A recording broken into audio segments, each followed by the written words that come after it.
saya mendukung 8 pertanyaan tadi. Hanya saya tambahkan satu lagi. Yang ke-9, tangkap dan adili Jokowi. Takbir. Shallu ala Nabi. Nah, kenapa saya tambahkan begitu? Karena Jokowi ini memang problem maker. Dia ini yang bikin problem. Ini segala sesuatu ini yang bikin problem itu. Bukan hanya urusan ijazah saja. Segala macam urusan. Bahkan dulu waktu saya di Mekah, saya sempat mengubah syair dengan judul Seraja Bohong. Dan itu sudah kita sampaikan dari jauh-jauh hari, dari tahun 2018 kita sudah ingatkan orang ini pembohong, orang ini pendusta, orang ini harus dimakzulkan. Cuman saat itu memang masih banyak yang belum sadar. Nah, kalau sekarang nih udah banyak yang sadar, bahkan yang dulu dukung Jokowi juga akhirnya mulai sadar, bahkan mulai jadi pahlawan kesiangan. Dan mudah-mudahan kita tetap bersatu, insya Allah. Kan penelitian ilmiah yang mesti dibuktikan, bukan dikriminalisasi. Bareskrim Mabes Polri betul-betul fokus serius memproses laporan ini. Jabarkan itu di depan hakim, di depan jaksa, di depan semua. Ijazahnya asli atau palsu, ayo kita buktikan di pengadilan. Kapolda Metro Jaya abaikan itu laporan Jokowi.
Sudah siap?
Sudah siap ya? Bismillahirrahmanirrahim. Alhamdulillahirabbil alamin wassalatu wassalamu ala sayyidil mursalin wa ala alihi wa sahbihi ajma'in. Jadi di sini saya ingin menyampaikan kepada segenap elemen bangsa Indonesia yang saya cintai. Pertama, saya memberikan dukungan penuh terhadap perjuangan Bapak Muhammad Said Didu dan kawan-kawan untuk membantu menegakkan keadilan bagi masyarakat yang terkena program PIK 2 maupun lainnya, karena yang mengklaim PSN ada di berbagai daerah. Nah, mudah-mudahan perjuangan beliau dan kawan-kawan diberikan kemenangan oleh Allah Subhanahu wa taala. Dan saya minta kepada seluruh elemen bangsa dukung, dan saya minta kepada seluruh masyarakat Banten lakukan perlawanan terhadap segala bentuk kezaliman. Yang kedua, alhamdulillah di sini ada Pak Sunarko. Saya memberikan dukungan sepenuhnya atas pernyataan, yaitu 8 pernyataan yang diberikan oleh para purnawirawan jenderal. Ada 100 lebih jenderal, ada puluhan di sana marsikal, laksamana, kolonel, dan seterusnya. Ini satu pernyataan yang sangat baik. Saya berharap pemerintahan kita menjadikan 8 pernyataan para purnawirawan tadi sebagai bahan masukan untuk mengambil pertimbangan. Nah, jadi jangan diabaikan, ini masukan, pelajari. Kalau memang masukan tersebut bagus, masukan tersebut untuk perubahan ke arah yang lebih baik bagi bangsa Indonesia, wajib untuk diakomodir oleh pemerintah. Jadi sekali lagi, saya mendukung 8 pertanyaan tadi. Hanya saya tambahkan satu lagi, yang ke-9, tangkap dan adili Jokowi. Takbir, sallu ala nabi. Nah, kenapa saya tambahkan begitu? Karena Jokowi ini memang problem maker. Dia ini yang bikin problem. Ini segala sesuatu ini yang bikin problem itu. Bukan hanya urusan ijazah saja, segala macam urusan. Bahkan dulu waktu saya di Mekah, saya sempat mengubah syair dengan judul Seraja Bohong. Dan itu sudah kita sampaikan dari jauh-jauh hari, dari tahun 2018. Kita sudah ingatkan orang ini pembohong, orang ini pendusta, orang ini harus dimakzulkan. Cuman saat itu memang masih banyak yang belum sadar. Nah, kalau sekarang nih udah banyak yang sadar, bahkan yang dulu dukung Jokowi juga akhirnya mulai sadar, bahkan mulai jadi pahlawan kesiangan. Dan mudah-mudahan kita tetap bersatu insya Allah. Nah, itu saja yang kita sampaikan. Terima kasih. Assalamualaikum warahmatullahi wabarakatuh.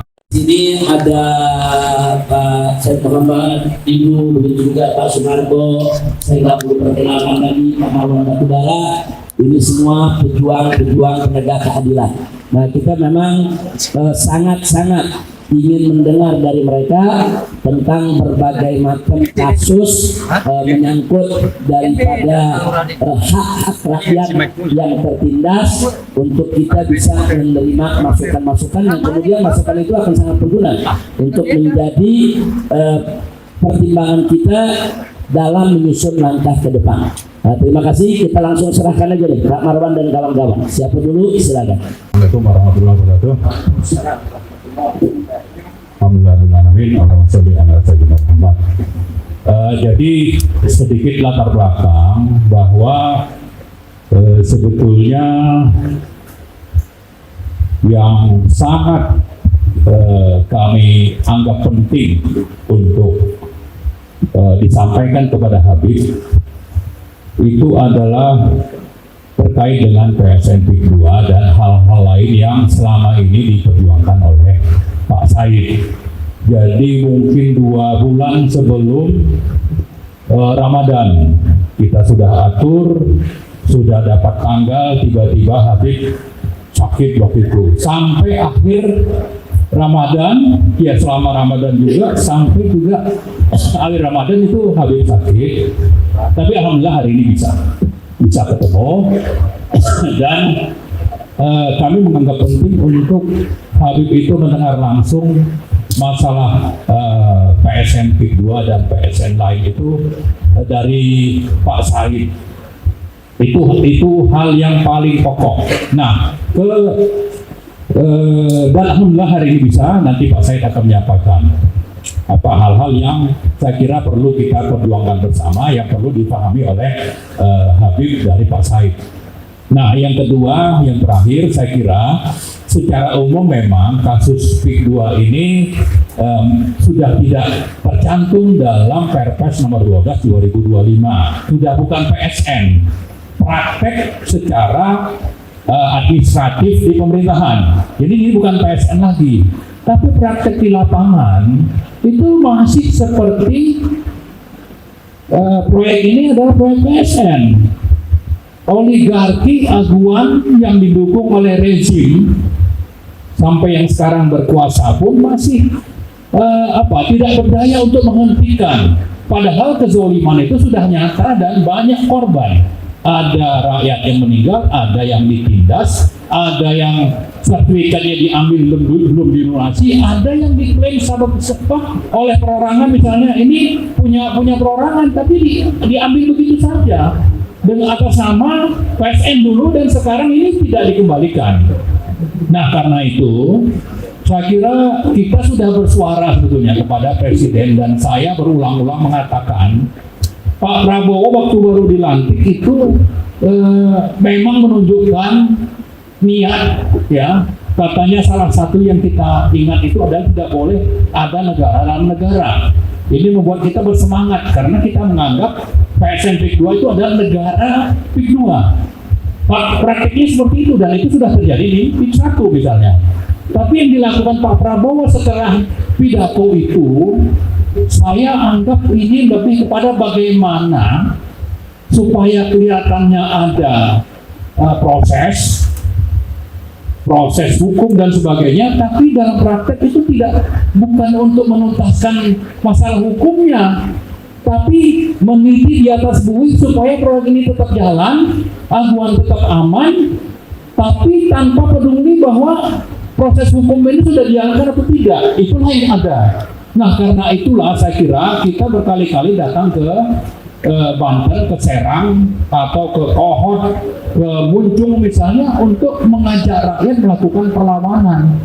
Kenapa? Karena NKRI tidak berdaya menghadapi negara PIK 2. Dan itu sampai sekarang masih terjadi, dan sebab itulah kita masih terus ingin bersuara, dan salah satunya itu yang akan bersuara bersama kita itu adalah Pak Said, dan kita harapkan nanti kita mendapat dukungan dari Habib. Saya kira itu mungkin hal kedua yang ingin saya sampaikan. Nanti berikutnya Pak Said akan menjelaskan lebih detail. Untuk dengan begitu akhirnya memang tidak saja tidak masuk dalam PSN, tapi PSN PIK 2 ini akhirnya benar-benar dihentikan, dan pelakunya itu ditangkap, dan rakyat yang jadi korban itu mendapatkan ganti rugi. Begitu yang kita ingin suarakan. Saya kira dari saya begitu, saya serahkan ke Pak Said. Silakan Pak. Habib Rizik yang kami hormati, terima kasih. Ini kehormatan hari ini kami bisa bertemu, dan mudah-mudahan menjadi titik awal terbitnya sinar terang untuk menyelesaikan bangsa ini. PIK 2 ini hanyalah puncak gunung es. Perampokan tanah rakyat di seluruh Indonesia, di seluruh wilayah, di seluruh dunia. Nah, pelakunya itu sama. Mulai dari Sabang sampai Merauke sama pelaku. Modusnya sama. Jadi itu hanya puncak gunung es. Kenapa kami yang Pak Narto betul-betul hanya menjadikan PIK 2 itu sebagai pusat serangan menyelamatkan bangsa Indonesia. Sebagai Habib Pak kita tahu semua ya, di kelapa sawit itu 5 juta hektar lahan negara diambil. Tadi itu 30%, tambang juga demikian, hutan juga demikian. Nah, sekarang di kota-kota juga demikian, dan seluruh Indonesia terjadi. Tidak bukan hanya di PIK 2 Pak, dan pelakunya sama. Di kampung saya Makassar lebih parah lagi. Jadi hampir semua terjadi, dan modusnya selalu sama, adalah oligarki menyogok penguasa, mengojok penegak hukum, memelihara preman, menggusur rakyat, dan menjual dengan harga sangat mahal untuk digunakan lagi untuk menyogok. Nah, saya pikir kalau ini siklus ini tidak dihentikan, maka negara Indonesia tinggal menunggu waktu habis. Tinggal menunggu waktu saya habis. Habis bisa bayangkan di dekat Jakarta berani melakukan hal seperti itu, apalagi yang sebagai gambaran publik paham, lahan di PIK 2 yang di pinggir laut dijual dengan 50 juta rupiah, tapi dibebaskan dari ayat 35.000 sampai 50.000 rupiah per meter. Itu elemen apa ya, yang dipertontonkan. Dan rakyat sama sekali tidak berdaya karena aparat sudah bermain-main. Saya tiap hari di rumah menerima orang, bayangkan yang punya tanah di Tangerang yang mau diincar oleh PIK 2 muncul daerah lain, itu tiap saat bisa muncul surat palsu. Kemarin saya ketemu orang, bayangkan dia tidak pernah dipanggil di pengadilan atau keluar keputusan bahwa tanahnya tidak dari pengadilan. Saya pikir Pak Lubis pasti geleng-geleng kepala dengan mengatakan seperti itu. Dan siapa nama-nama yang mengaku pemilik tanah di Sunda Tangerang itu tidak lebih dari 10 orang, dan itu orang-orang PIK semua dari pengembang PIK 2. Ada orang punya tanah sampai 900 hektar, satu orang mengaku punya tanah. Nah, semua surat-surat bisa dipalsukan dan itu berhasil di mana-mana. Nah, jadi kalau kita tidak lawan, maka seluruh akan tergusur dan atas nama hukum, atas nama mana. Nah, modusnya macam-macam. Yang pertama itu adalah dia diintimidasi. Tidak sedikit korban bukan mendapatkan. Ini tapi saya yakin itu karena sakitnya ini meninggal karena stres menghadapi. Tidak sedikit korban itu setelah di stres masuk rumah sakit, maka datang penyidik ke rumah sakit, penyidik memaksa untuk melepaskan tanah baru keluar. Di polisi nggak begitu, ada yang sebulan, ada 2 bulan. Pada saat tanda tangan setuju harga, maka dia langsung keluar. Ada yang keluar jam 12 malam. Coba bayangkan betapa mereka berkuasa. Itu di kota. Kebayang kita, orang teman kita di Kalimantan, di Papua, di Maluku, di mana, apa yang terjadi? Ini juga. Nah, jadi maksud saya sekarang, siklus ini harus dihentikan. Makanya kami terima kasih hari ini. Mudah-mudahan dengan nanti ada dukungan bahwa ini rakyat tidak ada cara lain sekarang sampai pemerintah menjadi baik memihak rakyat, kecuali rakyat bersatu melawan kebiadaban. Tidak ada jalan lain. Karena saya dan kami mengalami betul semua itu tidak bisa sama sekali tahu-tahu keluar semua Pak, mulai ke RT sampai ke atas. Pernah kita mendengarkan ketua parpol membela? Pernah kita saya menunggu sekali pembelaan dari pejabat-pejabat yang ada di wilayah yang rakyatnya digusur itu. Tidak ada sama sekali. Jadi saya katakan tidak ada yang lain, kita bersatu demi menyelamatkan negeri sambil mendoakan agar pemerintah sekarang kembali sadar bahwa dia pemerintahan rakyat, bukan pemerintahan oligarki. Itu sih gambarannya yang terjadi. Dan kami ini sudah pengalaman kejar-kejar terus, bukan oleh aparat saja, oleh preman juga kejar-kejar. Tapi ini perjuangan untuk Allah, tapi saya juga gitu. Ternyata skenario Allah itu memang lebih tinggi dari skenario. Kami melihat, mensyukuri hasilnya. Gitu. Hasilnya cukup dengan hanya kita tidak begini, tidak punya uang, tidak punya kendaraan, tidak punya masa, tidak punya apa, hanya kendaraan. Tidak punya partainya keikhlasan, ternyata Allah banyak mendukung. Tapi kami masih sedih karena setingkat penegakan hukum menghukum kepala desa saja sudah nggak kuat. Dan jelas-jelas merugikan rakyat, apalagi yang lain. Nah, tapi yang balik kejauhan itu saya masih percaya bahwa itu Allah berjuang berkati. Saya pikir pengantaran. Terima kasih. Assalamualaikum warahmatullahi wabarakatuh.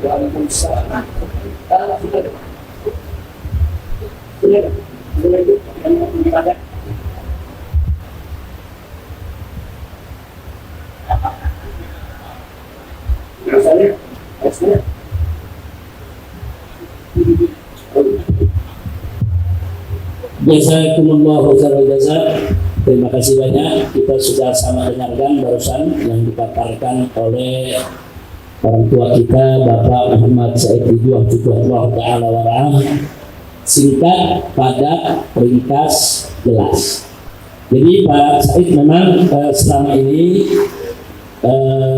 walaupun saya lebih banyak di rumah memulihkan kesehatan dan lain sebagainya, kita terus memantau, kita terus memonitor, dan kita terus mengikuti yaitu perjuangan kawan-kawan di PIK 2 sejak awal sampai hari ini. Dan kita sudah banyaklah dapat informasi, begitu juga dari Pak Marwan yang sudah beberapa kali datang kemari.